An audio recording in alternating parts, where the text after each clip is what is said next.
کربا آواز بلند درود پاک پڑھ لے. صلو علی الحبیب صلی اللہ تعالی علی محمد صلی اللہ علیہ وسلم. شادی میں محفل کرنا، نعت خوانی کرنا، قرآن خوانی کرنا بہت اچھی بات ہے، بڑا اچھا طریقہ ہے، لیکن اس کو فارمیلٹی نہ بنا دیا جائے کہ جناب ہمارے پہلے 4 فنکشن ہوتے تھے، اب 5 ہوں گے.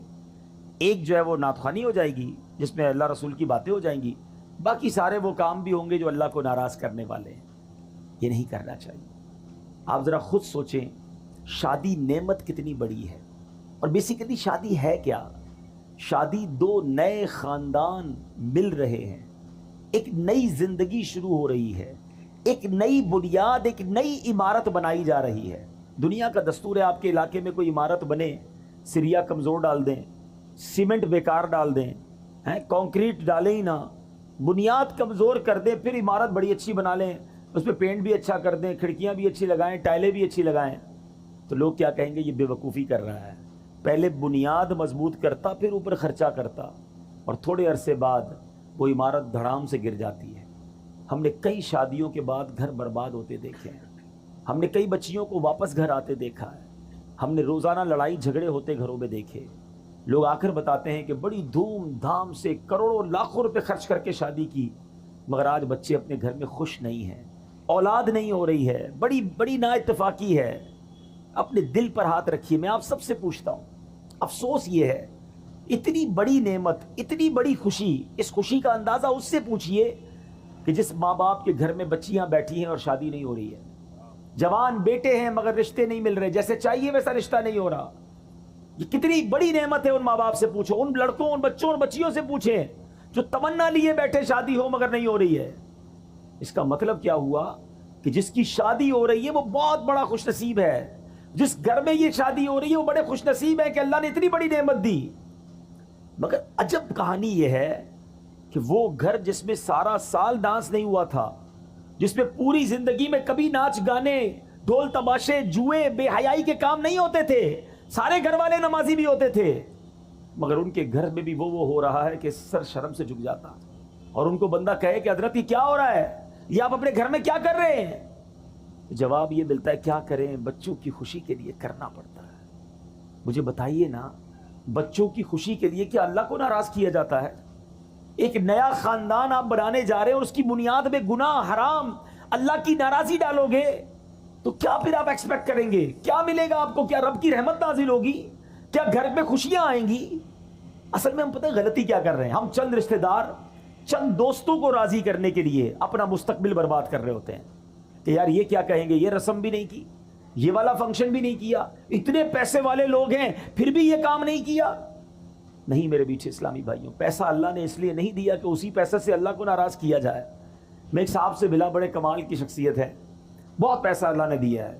کہتے میں جب بھی بچوں کی شادی کرتا ہوں نا، یہ الٹے سیدھے فنکشن پہ خرچ نہیں کرتا، پیسے بچاتا ہوں اور اپنے بچوں کی شادی کے ساتھ 12 غریب بچوں کی بھی شادیاں کرتا ہوں. کرونا خرچ اگر ایسے کرنا ہے تو ضروری ہے کہ پیسہ دکھانے کے لیے اتنا پیسہ لٹایا جائے کہ پورے گاؤں میں نام بھی تو ہونا چاہیے نا کہ ہمارے گاؤں کی سب سے بڑی شادی تھی، فلاں قسم کی گاڑیاں آئیں، فلاں کتنے قسم کے کھانے تھے. ٹھیک ہے، ہر کام ناجائز نہیں ہوتا، لیکن مجھے بتائیے کتنے ناجائز کام کرتے ہیں؟ نہ کریں ایسا. میں تمام نوجوانوں کو یہ درس دیتا ہوں، آپ اسٹینڈ لیا کرو. آپ نے اپنی بیوی کے ساتھ، اپنی فیملی کے ساتھ وقت گزارنا ہے. آپ کہو کہ نہیں جناب میری شادی میں حرام نہیں ہوگا کیونکہ بعد میں پریشان میں نے ہونا ہے، اگر اللہ ہی ناراض ہو گیا تو میری اگلی نسلوں میں کیا ہوگا؟ ہم خود نوجوان اسٹینڈ لیں. ماں باپ بعض اوقات مجبور ہو جاتے ہیں کہ کیا کریں، جوان بیٹا مانتا نہیں ہے، بیٹی لڑتی ہے کہ مجھے یہ سارے کام کرنے ہیں. نہیں میرے بیٹھے اسلامی بھائیو، یہ لاجیکلی بھی ٹھیک نہیں ہے. میں آپ سے سوال پوچھتا ہوں، آپ کو کوئی شخص آئے اور آپ کے گھر میں بڑا سا تحفہ دے کر جائے، یا آپ قرضے میں ہو اور وہ کہے میں تمہارا قرضہ ادا کر دیتا ہوں، یا آپ کو نوکری چاہیے وہ آپ کو نوکری دلا دے، بتاؤ اس بندے کو ناراض کرو گے؟ یار اتنی مصیبت میں مجھے کام آیا، قرضہ دلا دیا، نوکری چاہیے تھی نوکری دلا دی، اتنا خوبصورت تحفہ مجھے دیا. دنیا میں جو ہمارے ساتھ احسان کرتا ہے ہم اس کو خوش کرتے ہیں، اور عجب کہانی یہ ہے کہ رب ہم پر اتنا بڑا احسان کرتا ہے اور ہم رب کو ناراض کرتے ہیں. یہ عقل میں بھی نہ آنے والی بات ہے. سچ بات یہ ہے کہ گھر میں اگر رب خوشی دینا، ہم صدقہ بڑھائیں، ہم سجدے بڑھائیں، ہم خیرات بڑھائیں، ہم دعائیں بڑھائیں کہ یا اللہ تیری رحمت سے تو نے یہ خوشی دی ہے، مالک اس میں اب برکت ڈال دینا، اے اللہ یہ خوشیاں باقی رکھنا، اے اللہ ان خوشیوں کو نظر نہ لگ جائے، اے اللہ زوال نعمت سے بچانا۔ ارے رب کی طرف سے عطا ہو تو ہمارے سجدے اور شکر بڑھنے چاہیے، مگر عجیب لوگ ہیں ہم کہ وہ عطائیں بڑھاتا ہے، ہم خطائیں بڑھاتے ہیں۔ وہ عطائیں بڑھاتا ہے، ہم اللہ کو ناراض کرنے والے کاموں میں لگ جاتے ہیں۔ تھوڑے پیسے ہوتے ہیں نا، کسی کے پاس غریب ہوتا ہے، تھوڑے گناہ ہوتے ہیں کیونکہ گناہ کرنے کے لیے پیسے ہی نہیں ہوتے، روز دعا کرتا ہے یا اللہ مالدار کر دے، پیسے والا کر دے، اور اللہ نے اگر مال میں برکت ڈال دی اب کیا کرتا ہے؟ اور گناہ کرتا ہے۔ اب تو مزہ آیا، اب تو پیسے آئے، اب ارمان پورے کروں گا، اس لیے دیے تھے رب نے پیسے۔ ارے اللہ نے پیسے دیے تو تم صدقے بڑھاتے نا، غریبوں کی مدد کرتے، سجدے بڑھاتے۔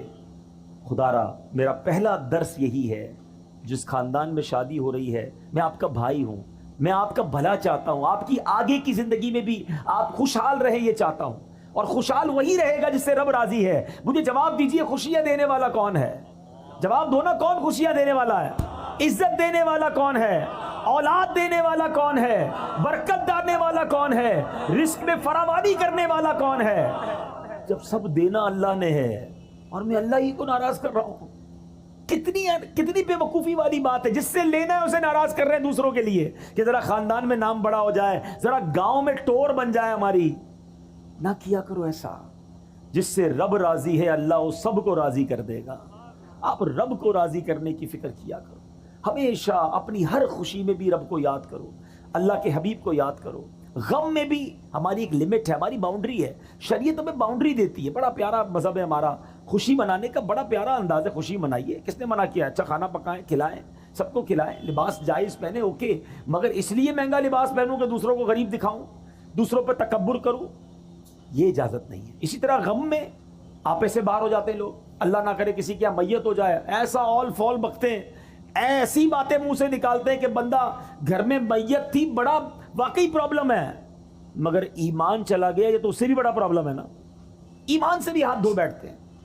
تو خدارا اپنے آپ کو قابو میں رکھا کرو، چاہے خوشی ہو چاہے غم ہو، ہم مسلمان ہیں، ہماری کچھ شرعی باؤنڈری ہے، اس کے اندر رہ کر ہی خوشی بھی منائیں، اور اس کے اندر رہ کر ہی ہمارا جو بھی غم کا معاملہ ہے اس کو پورا کرنا چاہیے۔ بہرحال میں رب سے دعا کرتا ہوں کہ مولا جو پیچھے گناہ ہو گئے معاف فرما دے، اور آئندہ زندگی تیری رضا والے کاموں میں گزارنا نصیب فرما، خوشی میں بھی ہمیں تجھے راضی کرنا نصیب فرما، اگر کوئی تکلیف بھی آئے تو ہمیں صبر کرنا نصیب فرما، اچھی عادتیں سیکھو۔ نبی پاک فرماتے ہیں رجب اللہ کا مہینہ ہے، شعبان میرا مہینہ ہے، اور رمضان میری امت کا مہینہ ہے۔ بڑے پیارے مہینے کنٹینیو سیکوینس کے ساتھ آ رہے ہیں، گویا رحمتوں کی برسات آ رہی ہے۔ کیا پیاری بات ایک بزرگ فرماتے ہیں سال جو ہے نا وہ درخت کی مانند ہوتا ہے، year like a tree، رجب اس کے پتے ہیں، رجب اس کے پتے ہیں، شعبان اس کی شاخیں ہیں، اور رمضان اس کا پھل ہے۔ پتے لگنے کا وقت آ گیا ہے، تیاری کرو، عبادت کی تیاری کرو، توبہ کی تیاری کرو، اللہ کو راضی کرنے کی تیاری کرو۔ علامہ صفوری رحمۃ اللہ تعالی علیہ کا کتنا پیارا فرمان ہے، کہتے رجب بیج بونے کا مہینہ ہے۔ آپ تو یہاں گاؤں میں فصلیں وغیرہ ہوتی ہیں نا، کھیتی باڑی بھی جانتے ہوں گے، پہلے کیا کرتے ہیں؟ بیج ڈالتے ہیں، پھر پانی ڈالتے ہیں، کھاد وغیرہ ڈالتے ہیں، پھر انتظار کرتے ہیں کہ یا اللہ فصل اگ جائے۔ کیا پیاری مثال دی، فرمایا رجب بیج بونے کا مہینہ ہے، شعبان ان بیجوں پر پانی ڈالنے کا مہینہ ہے، اور رمضان فصل کاٹنے کا مہینہ ہے۔ فرماتے جو رجب میں عبادت کا بیج نہیں بوئے گا، شعبان میں ان بیجوں پر اپنے آنسوؤں سے آبیاری نہیں کرے گا، وہ رمضان میں رحمت کی فصل کیسے کاٹے گا؟ رجب کی پہلی رات آتی ہے نا، اس رات سبحان اللہ جو دعا مانگی جائے اللہ کی رحمت سے قبول کی جاتی ہے۔ اور رجب کے پہلے روزے کے بارے میں نبی پاک نے فرمایا رجب کا پہلا روزہ 3 سال کے گناہوں کا کفارہ ہے، دوسرا روزہ 2 سال کا کفارہ، تیسرا روزہ 1 سال کا کفارہ، اور ہر دن کا روزہ 1 ماہ کا کفارہ ہے۔ تو اتنا برکت والا مہینہ، اس کا مطلب کیا ہے؟ عبادت کے لیے تیار ہو جائیں، نفلی روزوں کے لیے تیار ہو جائیں، نمازوں میں سستی ہے تو اس کو دور کریں۔ اور یہ جو مہینہ گزر رہا ہے، اللہ اکبر، اس مہینے میں کتنی مبارک ہستی، خلیفہ اول امیر المومنین سبحان اللہ. حضرت ابو بکر صدیق رضی اللہ تعالیٰ عنہ کی نسبت اس مہینے کو ہے. اس سیدنا ابو بکر صدیق کے بارے میں چند باتیں عرض کر کے, کیونکہ بیان میں بہت لمبا چوڑا نہیں کر سکوں گا, تو 2-3 باتیں کر کے انشاءاللہ اپنی گفتگو ختم کرتا ہوں. حضرت ابو بکر صدیق رضی اللہ تعالیٰ عنہ کی کیا شان تھی, کیونکہ عادتوں پر بات ہو رہی ہے, مینرز پر بات ہو رہی ہے, اخلاق کیسے ہونے چاہیے, کن بری باتوں سے بچنا ہے. صدیق اکبر رضی اللہ تعالیٰ عنہ ایک بار نبی پاک علیہ الصلوۃ والسلام نے کمال کی بات فرمائی. آقا فرماتے اچھی خصلتیں 360 ہیں, اچھی عادتیں 360 ہیں, اور اللہ تعالیٰ جب کسی سے بلائی کا ارادہ فرماتا ہے اس کی ذات میں ایک خصلت پیدا فرما دیتا ہے اور اسی کے سبب اسے جنت میں داخل کر دیتا ہے. یہ بہت بڑی بات ہے کہ اچھی عادتیں اندر ہوں, گناہوں سے بچے انسان. اب صدیق اکبر رضی اللہ تعالیٰ تو کمال ہے نا, سوال کیسا کر لیا, کہا حضور کیا کوئی ایسا بھی ہے جس کے پاس یہ ساری 360 خصلتیں ہوں, ایک خصلت جیسے ملے اللہ اسے جنت دے دیتا ہے. حضور کوئی ایسا بھی ہے کہ جس کے اندر یہ 360 خصلتیں موجود ہوں؟ نبی پاک فرماتے ہیں اے ابو بکر تمہارے اندر یہ ساری خصلتیں موجود ہیں. اللہ, ایسے ہی نہیں پیار کرتے ہم صدیق اکبر رضی اللہ تعالیٰ عنہ سے. نبی پاک کے ایسے خلیفہ, ایسے ساتھی ہیں کہ یار غار بھی تھے اور یار مزار بھی ہیں, آج بھی سنہری جالیوں میں نبی پاک کے ساتھ موجود ہیں. اب جس شخصیت کے بارے میں میرے آقا فرمائے کہ ابو بکر ساری 360 خصلتیں تمہارے اندر موجود ہیں, تو ان کے اخلاق تو اب زیادہ پڑھنے چاہیے نا, کہ کیا ایسی خصلتیں ہیں. یا میں ایک اور بات ایڈ آن کر دوں, میرے بہت سارے اسلامی بھائی بیٹھے ہیں, دعوت اسلامی والے بھی بیٹھے ہیں, اور بھی نیک نمازی داڑھی والے امامے والے نظر آ رہے ہیں. نارملی ایک اور ہماری جناب معلومات کی کمی بتا رہا ہوں اور ہمارے عمل کی کمی بھی بتا رہا ہوں. آج کسی داڑھی امامے والے یا مذہبی حلیے والے سے کہو نا بھائی آپ سنتوں پر عمل کرتے ہیں, کہتا بالکل جناب میں سنتوں کا پیکر, چلتا پھرتا سنتوں کا پیکر. اچھا جناب ذرا سنتیں بتائیے کتنی ہیں. اب اس نے سنتیں بتانی ہیں, امامہ پہننا سنت ہے, داڑھی سنت ہے, تیل لگانا سنت ہے, کنگھا کرنا سنت ہے, سیدھے ہاتھ سے کھانا سنت ہے, بسم اللہ پڑھنا سنت ہے, سلام کرنا سنت ہے, مسکرانا سنت ہے, اور چپل سیدھے پاؤں پہ پہننا سنت ہے, کپڑا سیدھے ہاتھ سے پہننا سنت. اور بتائیے 10 12 15 اور بتائیے. That's it. ہمیں 15 17 20 سنتوں سے زیادہ سنتیں پتہ نہیں ہیں, اور ہم کہتے ہیں میں سنتوں کا پیکر ہوں. جناب علماء نے اپنی کتابوں میں 400 سے زیادہ نبی پاک کی سنتیں لکھی ہیں. اور اب سنو میں بتاتا ہوں چند سنتیں, میری جو پوائنٹ ہے اس کو سمجھیے گا. ہم نے نبی پاک کے سراپے کی سنتیں تو جو نظر آتی ہیں وہ تو چلیں اپنا لی, بڑی اچھی بات ہے, مگر سچ بولنا بھی سنت ہے, وعدے پورے کرنا بھی سنت ہے, قرض وقت پر لوٹانا بھی سنت ہے, پڑوسی کا خیال رکھنا بھی سنت ہے, بچوں پر شفقت کرنا بھی سنت ہے, بڑوں کا ادب کرنا بھی سنت ہے, اپنی ازواج اپنی فیملی کے ساتھ نرمی کا برتاؤ کرنا بھی سنت ہے, اپنے غلام اور اپنے خادموں کی غلطی پر معاف کرنا بھی سنت ہے, بدلہ نہ لے کر جانی دشمنوں کو معاف کرنا بھی سنت ہے, ارے غریب آئے جو آئے اسے عطا فرمانا, سخاوت کرنا بھی سنت ہے, اپنے پیٹ پر پتھر باندھ کر اپنے صحابہ کو روٹی کھلانا بھی سنت ہے. ان سنتوں پر کون عمل کرے گا؟ ہے داڑھی رکھ لی, امامہ پہن لیا اور کاروبار میں جھوٹ بولتے ہیں. یہ صرف سراپے کی سنتیں اپنا کر ہم سمجھ رہے ہیں ہم سنتوں کے پیکر ہو گئے. جس نے سنتیں سراپے کی سجائیں اس پر اب زیادہ ذمہ داری ہے کہ اب کردار کی سنتیں بھی اپنائے, ورنہ لوگ کہیں گے کہ دیکھو امامہ پہن کر داڑھی رکھ کر نمازیں بھی پڑھتا ہے اور یہ حرام کام کرتا ہے, سود کا کاروبار کرتا ہے, جھوٹ بولتا ہے, قرض واپس نہیں لوٹاتا ہے, گھر والے پریشان ہیں کہ بیوی پر ظلم کرتا ہے, ماں باپ کا ادب نہیں کرتا ہے, بچوں پر سختی کرتا ہے. کیا یہ نبی پاک کی سنتیں نہیں؟ تو خدا را اے میرے میٹھے اسلامی بھائیوں, ہاتھ جوڑ کر اپنے بیٹھے اس لیے سمجھا رہا ہوں کہ یقیناً داڑھی رکھنا سنت ہے, یقیناً امامہ پہننا سنت ہے, سنت کا لباس ہم نے اپنایا. اب لوگ ہم میں نبی پاک کی جھلک دیکھنا چاہتے ہیں, کردار مصطفیٰ کی برکتیں دیکھنا چاہتے ہیں.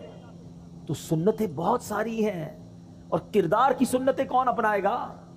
تو خدا را ضرور امامہ ہو, ضرور داڑھی ہو, ضرور نمازیں ہو, نماز کا نشان بھی ہو, مگر بات ہو تو سچ ہو.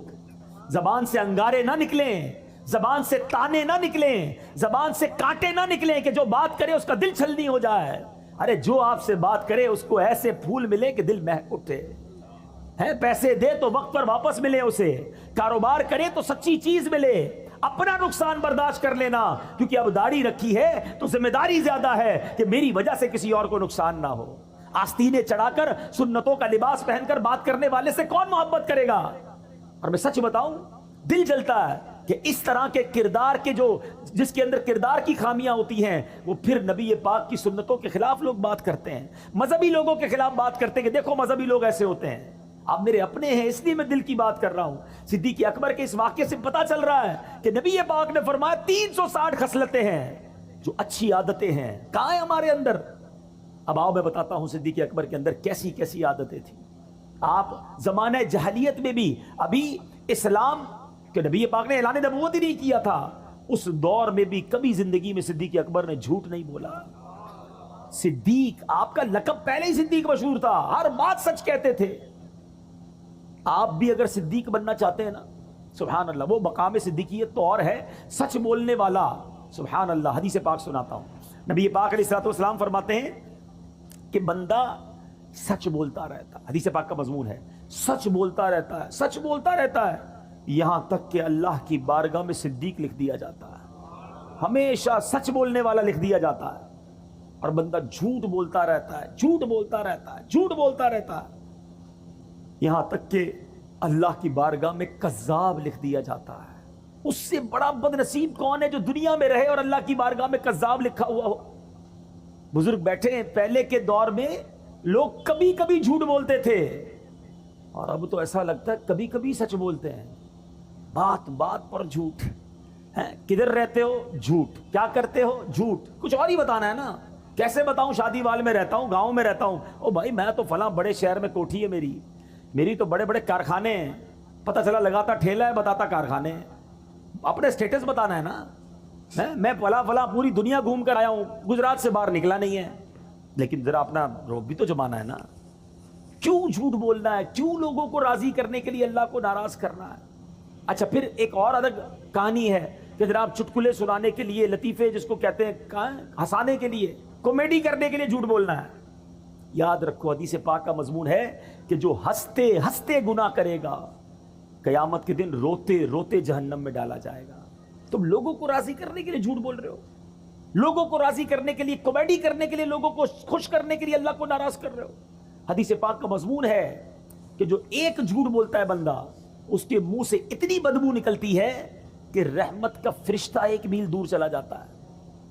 اتنے جھوٹ بولے، اب کوئی لوگ ملتے کہتے ہیں گھر میں برکت ہی نہیں ہے، بیماری دور نہیں ہوتی ہے، کاروبار میں برکت نہیں ہے، گھر میں لڑائی جھگڑے بہت ہیں، کدھر سے رحمت آئے گی؟ تم نے جھوٹ اتنے بولے کہ رحمت کے فرشتے سارے دور کر دیے۔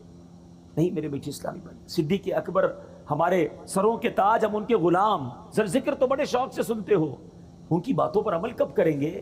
آؤ آج نیت کریں، کچھ بھی ہو جائے ہم نے انشاءاللہ ہمیشہ سچ بولنا ہے۔ شیطان ڈالے گا دماغ میں کہ جناب تم سچ بولو گے تو تمہارا مال کیسے بکے گا، دوسرے لوگ جھوٹ بول کے بیچ دیں گے، دوسرے لوگ آگے بڑھ جائیں گے، ابے کسی کو نہیں دیکھنا ہے۔ یاد رکھو کونوا مع الصادقین، سچوں کے ساتھ ہو جاؤ، آپ سچے ہو جائیں انشاءاللہ رب کی رحمت آپ کے ساتھ ہو جائے گی۔ سچ بولنے سے کام بند نہیں ہوگا، اللہ اور عطا فرمائے گا، غیب کے خزانوں سے عطا فرمائے گا۔ صدیق اکبر رضی اللہ تعالیٰ عنہ کی باتیں تو اتنی ہیں سبحان اللہ کہ میں ساری رات ہی بیان کرتا رہوں۔ ایک اور بات کر کے اپنی گفتگو کو ختم کرتا ہوں، اور یہ بھی گاؤں گوٹھوں میں بہت زیادہ پائی جاتی ہے، اس لیے میں اس خصلت کو، اس عادت کو، یہ بھی سنت ہے، اور لیکن اس سنت پر عمل کرنے والے شاذ ملتے ہیں۔ صدیق اکبر رضی اللہ تعالیٰ کا ایک معمول تھا کہ مدینے کی جو بچیاں تھیں وہ خلیفہ بننے سے پہلے 3 سال تک ہر سال آپ کے پاس آتی، اور محلے کی بکریاں، اپنی بچیاں جو ہے بکریاں لے کر آتی، تو تقریباً ہر دوسرے دن آتی تھی اور کہتی حضور ہماری بکریوں کو آپ دودھ دھو دیجئے۔ صدیق اکبر رضی اللہ تعالیٰ کو دودھ نکال کے دیتے۔ اب آپ بن گئے خلیفہ، امیر المومنین، ہیڈ آف اسٹیٹ، آج کے لفظ میں آپ تو اس مملکت کے ہیڈ تھے نا۔ اب ان بچیوں نے آ کر کہا کہ حضور پہلے تو آپ دودھ نکال دیتے تھے، اب تو آپ خلیفہ بن گئے ہیں، اب تو آپ دودھ نہیں نکالیں گے۔ آپ نے فرمایا کیوں نہیں، بکریاں لے آیا کرو، میں اب بھی تمہیں دودھ دھو دیا کروں گا۔ مدینے کی بچیاں بکریاں لاتی، صدیق اکبر رضی اللہ عنہ خلیفہ بن چکے تھے، پھر بھی ان بچیوں کا دودھ دھویا کرتے تھے۔ حضرت عمر فاروق کے بارے میں آتا ہے، یہ کیسے لوگ تھے؟ کہتے کہ میں ایک بوڑھی عورت کے گھر پر بیچاری پریشان تھی تو کبھی کبھی جا کر اس کے گھر کے کام کاج کر دیا کرتا، صفائی کر دیا کرتا، چیزوں کو ٹھیک کر دیا کرتا۔ ایک بار گیا تو بوڑھی عورت نے کہا کہ پہلے ہی سارا کام ہو گیا ہے، گھر صاف ستھرا تھا, ایوری تھنگ مینج. کہ کون آیا تھا, کا پتہ نہیں کون آیا تھا, کوئی آیا تھا اور آ کے کر کے چلا گیا. اچھا دوسرے دن گئے, پھر گھر کا کام پہلے ہو گیا. تیسرے دن گئے, پھر گھر کا کام حضرت عمر سے پہلے ہو گیا, عمر فاروق رضی اللہ عنہ سے پہلے. کہتے کون ہے جو مجھ سے پہلے آ کر گھر کے سارے کام کر جاتا ہے. اب ایک رات حضرت عمر فاروق کہتے ہیں میں دن میں آ کر چھپ جاؤں گا. اب آ کر شام کو چھپ گئے, دیکھا کہ خلیفۃ المسلمین امیر المومنین حضرت ابو بکر صدیق تشریف لائے. اس بوڑھی عورت کے گھر میں جھاڑو لگایا, اس کے کپڑے اور اس کے سارے کام کاج ٹھیک کیے, اور اس کے بعد تشریف لے گئے. کیا سیکھنے کو ملا کہ خلیفہ بننے کے بعد بھی عاجزی کا پیکر ہیں, انکساری کا پیکر ہیں, ڈاؤن ٹو ارتھ ہیں. اور آج ہمارا کیا حال ہے, تھوڑے پیسے مل جائیں, تھوڑی نمبرداری مل جائے, کسی ملک کا ویزا لگ جائے, او ہو پھر تو ہمارا سٹائل ہی الگ ہے نا. پہلے محلے میں کوئی جانتا نہیں تھا, آج تھوڑا نام پاکستان میں مشہور ہو جائے پھر تو انداز ہی بدل جاتا ہے. بندہ مالدار ہو کر آج کل یہ ہو گیا غریب رشتہ دار کو پہچاننا چھوڑ دیتے ہیں کہ میں کیسے بتاؤں یہ میرا چاچا ہے, یہ بیچارہ پگڑ باندھے والا, یہ دیہاتی آدمی میں کسی کو کہوں گا میرا ابا ہے, میرا چاچا ہے, تو لوگ مذاق اڑائیں گے. استغفر اللہ. یہ سیکھا ہم نے, یہ اسلام کی تعلیمات ہے. یقین کرو میرے بیچ اسلامی بھائیوں, تکبر ایسا گناہ ہے, اللہ کو اتنا ناپسند ہے کہ روایتوں کا مضمون ہے کہ متکبر کو قیامت کے دن چوٹیوں کی شکل میں لایا جائے گا اور لوگ مسل مسل کر اس کے اوپر سے گزر رہے ہوں گے. تکبر ہی تو کیا تھا شیطان نے. حضرت آدم علیہ السلام کے سامنے دیکھ کر کیا کہا تھا, انا خیر من, میں اس سے بہتر ہوں. اے اللہ تو نے اس کو مٹی سے بنایا, مجھے آگ سے بنایا ہے. ایک تکبر کیا اور اللہ کی بارگاہ سے مردود قرار دے دیا گیا. آج یہاں روز تکبر کرتے لوگ, کہتے یہ گاؤں کے لوگ ہیں, یہ غریب لوگ ہیں, میں پیسے والا, میں وڈیرا, میں چودھری, میں نمبردار, میرے پاس بڑی گاڑیاں, میری بڑی کوٹھی, میرے ملازم ہیں. ٹھیک ہے پہلے زمانے میں بھی غریب تھا, ان کے ساتھ چارپائی پہ بیٹھ کر چائے پی لیتا تھا, اب میرا اسٹیٹس نہیں ہے. خلیفۃ المسلمین ہے اور بچیوں کی بکریوں کا دودھ دھو رہے ہیں. اگر عروج پانا ہے نا اللہ کی بارگاہ میں تو یاد رکھنا کہ دانا خاک میں مل کر گلے گلزار ہوتا ہے. کبھی تکبر نہ کرنا, کیونکہ اللہ تبارک و تعالیٰ جب چاہے تمہارا یہ مال واپس لے لے گا, جب چاہے یہ عزت واپس لے سکتا ہے. ان اللہ علی کل شیء قدیر وتعز من تشاء وتذل من تشاء, وہ جسے چاہے عزت دے, جسے چاہے ذلیل فرمائے. میرے بیچ اسلامی بھائیوں سیکھو کہ ہم نے کبھی تکبر نہیں کرنا ہے. اگر مال دیا اللہ نے دیا ہے, ہمیں اور جھک جانا ہے. کہتے نا وہ درخت جھکا ہوا ہوتا ہے جس میں پھل لگے ہوئے ہوتے ہیں, تو جھک کر رہیے, عاجزی کا پیکر رہیے. سیکھیے اپنے بزرگوں سے, اپنے اسلاف سے کہ وہ کتنا بھی بڑا مرتبہ ہو جاتا تھا, عاجزی کا پیکر رہتے تھے. آج ہاتھ ملانا پسند نہیں کرتے. ایک اور بات بتا دوں, یہ جو غریب رشتہ دار ہے نا, جی ہاں رشتہ دار ہماری اصل ہیں, کبھی انہیں مت بھولنا, ان کا بڑا مرتبہ ہے. عام مسلمان کو صدقہ دو تو ایک ثواب ہے. احادیث کا مضمون ہے اگر کوئی اپنے رشتہ دار کو صدقہ دے اس کو ڈبل ثواب ملتا ہے. ایک صدقے کا ثواب, ایک رشتہ داری نبھانے کا ثواب. لیکن دنیا کے ساتھ بڑے اچھے رشتہ داروں کو بھولے ہوئے ہیں. اور ایک اور بات بتا دوں, بے شک انٹرنیٹ پر 5000 دوست بن گئے ہیں, کئی گروپس کے فالوورز بن گئے ہیں, آپ کے بہت سارے لائکس بڑھ گئے ہیں, سارا دن انہی کے ساتھ لگے ہوئے ہیں. نہ ماں کے لیے ٹائم, نہ والد کے لیے ٹائم, نہ رشتہ دار, نہ چاچا, نہ ماموں ہیں. جب بیمار پڑو گے نا بستر پر, تو وہ 5000 فرینڈز جو انٹرنیٹ پہ بنائیں, کوئی بھی بستر کے کنارے کھڑا نہیں ہوگا. وہی بھائی, وہی بہن, وہی ماموں, وہی چاچا, یہی لوگ کام آئیں گے. مرنے کے بعد بھی انہوں نے ہمیں یاد کرنا ہے. خدارا ان کی قدر کرو اور کبھی ان کا دل نہ توڑو. اور پھر عاجزی کا پیکر بن کر رہیں. جو تکبر کرتا ہے وہ برباد کر دیا جاتا ہے. آخری حدیث سنا دیتا ہوں, کتنی بری بلا ہے تکبر, کہ جس کے دل میں رائی کے دانے کے برابر تکبر ہوگا. نبی پاک فرماتے ہیں جس کا مضمون ہے رائے کا دانہ ہوتا کتنا ہے, اتنا سا, سمجھایا کیسے پیارے انداز, اتنا بھی تکبر ہوگا, وہ جنت میں داخل نہیں ہوگا. جنت میں جانا ہے نا تو دل کو تکبر سے پاک کر لیں. ہمیشہ سب کو عزت دیں, سب کو پیار دیں. بلکہ میں آپ کو ایک مشورہ دیتا ہوں, جب آپ دیکھیں نا کوئی بیچارہ غریب سے کپڑوں میں ہے, یا ایسا ہے جس کو لگتا ہے یہ بہت بیچارہ پریشان ہے, اس کو کوئی عزت نہیں دے رہا ہوگا, آگے بڑھ کے آپ اسے سینے لگا لیا کرو. یقین کرو اتنا اس کو بھی مزہ آئے گا اور آپ کو بھی مزہ آئے گا. اس کی آنکھوں میں چمک آ جائے گی. بعض اوقات تو رو پڑتا ہے سامنے والا کہ شاید کئی مہینے ہو گئے کسی نے سینے نہیں لگایا تھا, کسی نے پیٹ نہیں تھپکی, کسی نے طبیعت نہیں پوچھی. طبیعت پہ نہیں پوچھتے, غریبوں کا خیال رکھیں. یہ جو بعض اوقات یہ ٹھیلے پہ لوگ بیچ رہے ہوتے ہیں نا, کوئی چنے بیچ رہا ہوتا ہے, کوئی بیچارہ بھٹا بیچ رہا ہوتا ہے, جو چھوٹی چھوٹی چیزیں بیچتے ہیں, اللہ نے اگر آپ کو دیا ہے نا, یہ اچھے لوگ ہیں, یہ مانگ نہیں رہے ہیں, یہ مزدوری کر کے پھل بیچ کر کام کر رہے ہیں. کبھی آپ دیکھیں کوئی سفید داڑھی والا, یار میرے والد کی جگہ ہے, کوئی بڑا بزرگ, کوئی ایسا شخص آپ کو بڑا نظر آئے نا, اپنی گاڑی اپنی اسکوٹر روکیں, اس سے تھوڑے چنے خرید لیں. آپ کو نہیں چاہیے نا, کوئی بات نہیں, اگلے اسٹاپ پہ کوئی اور بیچارہ غریب نظر آئے گا, اس کو دے دیجیے گا. ہو سکتا ہے یہ اسی 50-100 روپے کے انتظار میں بیٹھا ہے, یار 100 روپے کی کمائی اور ہو جائے تو اپنا ٹھیلا بند کروں, گھر جاؤں بچوں کے پاس. وہ 100 روپے آپ اس کا کام کروا دو. یار اللہ دیکھ رہا ہے, جس کو اللہ نے نوازا ہے دل جیتو, ان لوگوں کی دعائیں لو. مگر آج ان ٹھیلے والوں کو بھی لوگ گالیاں دے رہے ہوتے ہیں. غریب ہے نا, کر تو کچھ نہیں سکتا ہے, غریب بیچارہ کوئی سگنل پہ آ گیا, اس کو برا بھلا کہہ کے چلے جائیں گے. اس طرح نہ کیا کریں, کبھی بھی کسی کی ہائے نہ لیں, دعائیں دیں. آپ کو لوگ دعائیں دیں گے, آپ ترقی کریں گے, آپ کی مشکلیں آسان ہو جائیں گی. تو بہرحال آج اس مختصر سے بیان میں, ورنہ باتیں تو بہت ساری ہیں. صدیق اکبر رضی اللہ تعالیٰ عنہ کو اللہ نے کیسی خصلتوں سے, کیسی عادتوں سے نوازا تھا, اور سب سے بڑی عادت, سب سے بڑی خصلت, بلکہ آپ کی زندگی کا اگر میں کہوں سینٹرل پوائنٹ کیا تھا, وہ نبی پاک پر ایسے فدا تھے, ایسے عاشق تھے. اگر سیکھنا ہو عشق رسول کسے کہتے ہیں, نبی پاک پر اپنا سب کچھ فدا کیسے کرتے ہیں, تو وہ صدیق اکبر رضی اللہ تعالیٰ عنہ سے سیکھنے کو ملتا ہے. اللہ ان کے صدقے ہمیں بھی عاشق رسول بنا دے. نبی پاک پر اپنا تن من دھن سب قربان کرنے کا جذبہ عطا فرمائے. الحمدللہ دعوت اسلامی کے مدنی ماحول میں ایسی پیاری باتیں سیکھی اور سکھائی جاتی ہیں. آپ بھی اس مدنی ماحول سے وابستہ رہیے, اجتماعات میں آتے رہیے, مدنی قافلوں میں سفر کیجئے. انشاءاللہ ہمارے اندر بھی عاجزی آ جائے گی, ہم بھی سچے ہو جائیں گے.